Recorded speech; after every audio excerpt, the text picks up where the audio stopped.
राकेश खुराना जी का सवाल है, एमआरएफ खरीदना चाहते हैं मध्यम से लंबे अवधि के लिए, तो इस पर क्या नज़रिया है? एमआरएफ खरीदने के लिए तो बड़ी हिम्मत चाहिए होती है सुमेश जी। हिम्मत तो हिम्मत से ज़्यादा पैसे की भी ज़रूरत होगी, बिकॉज़ एक शेयर खरीदने के लिए ही पैसे लग जाएँगे अच्छे खासे। नहीं, जितने भी टायर शेयर्स दिख रहे हैं, ऐसा लग रहा है कि ये सब अपने प्रीवियस हाई को एक बार रीटेस्ट कर सकते हैं। ऐसा देख के लग रहा है एमआरएफ में भी। ऑफ कोर्स ये ट्रेडिंग स्टॉक्स रहेंगे। म्यूचुअल फंड्स के लिए तो ऑफ कोर्स ये सब आपके बड़े-बड़े मार्केट कैप वाले स्टॉक हैं, तो उनके पोर्टफोलियो का पार्ट होते हैं। लेकिन हमारे हिसाब से ये आपके फ़िलहाल एक टैक्टिकल लॉन्ग, जिस तरह से मैं बात कर रहा था कि इस मार्केट में आप कर सकते हैं। ये सब tactical long, stop loss long, ऐसे वाली चीज़ें हैं। एमआरएफ में भी लगता है कि ये शायद अपना 1.5 लाख वाला जो राउंडिंग बॉटम है, वो कंप्लीट करने की कोशिश करेगा, एज़ लॉन्ग एज़ 1,32,000 के नीचे क्लोज़ नहीं हो।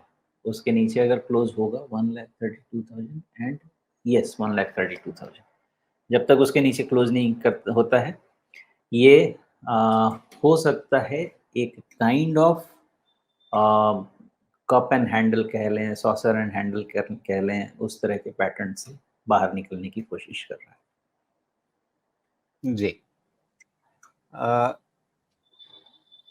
अगर यहाँ पे सुमेश ऐसे कप एंड हैंडल जैसा कुछ बनाना है, तो क्या इसे इस ट्रेंड लाइन को पार करना पड़ेगा और इस रेजिस्टेंस के पार होने के बाद ही इसमें अपसाइड बनेगी?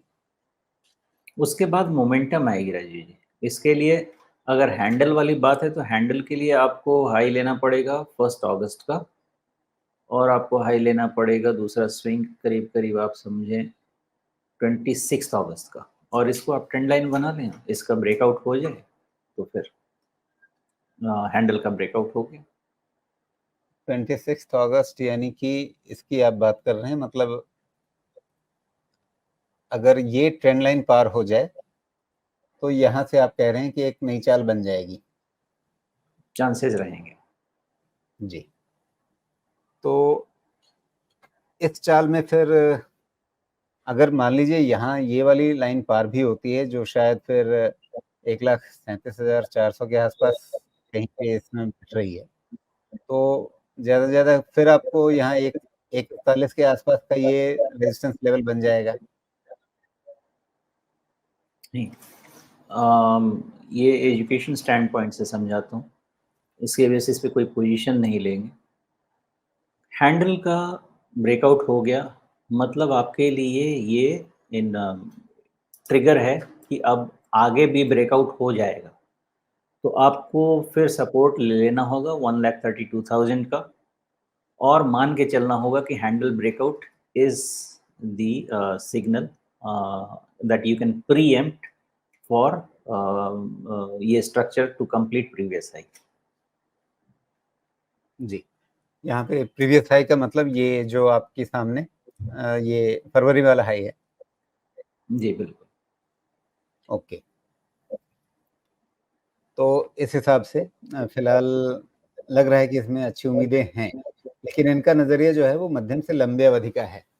तो उस लिहाज से तो आपको थोड़ा-सा इन्वेस्टमेंट पैरामीटर्स पे देखना पड़ेगा कि भई वहाँ पे वैल्यूएशन कैसे हैं और कुल मिलाकर के ग्रोथ और वैल्यूएशन का जो हिसाब-किताब है वो सही बैठ रहा है या नहीं? नहीं देखिए, इस बैठ भी रहा हो ना, तो ये समय नहीं है बहुत लॉन्ग और मिड टर्म में अभी इन्वेस्टमेंट शुरू करने का। ये समय थोड़ा-सा पेशेंस रखिए।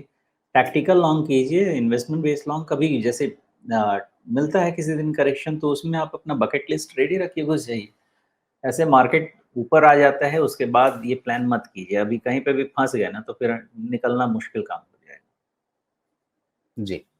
लेकिन एक इंटरेस्टिंग बात है यहाँ पे सुमेश कि एमआरएफ का वैल्यूएशन जो है वो पिछले कुछ महीनों में मतलब अपने काफ़ी ऊपर था, जो वहाँ से काफ़ी घट चुका है।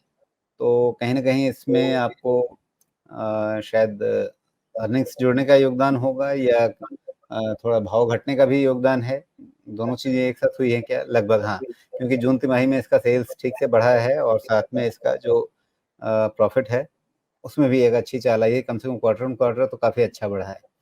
तो उस हिसाब से आपको दोनों तरफ से सपोर्ट मिला है वैल्यूएशन को। एक तो प्राइसेज़ नीचे आई, दूसरी तरफ से अर्निंग्स में इम्प्रूवमेंट आया। तो अगर यहाँ पे वैल्यूएशन पहले से कुछ महीने पहले आप देखते तो आपको 70 के आस-पास दिखता, अभी आपको ये वैल्यूएशन कितना दिख रहा है? आपको 30 के नीचे दिख रहा है, 28 के आस-पास। तो यहाँ कम्फर्ट तो आ गया है ना, भले आपको दिख रहा हो कि भई 1.35 का है।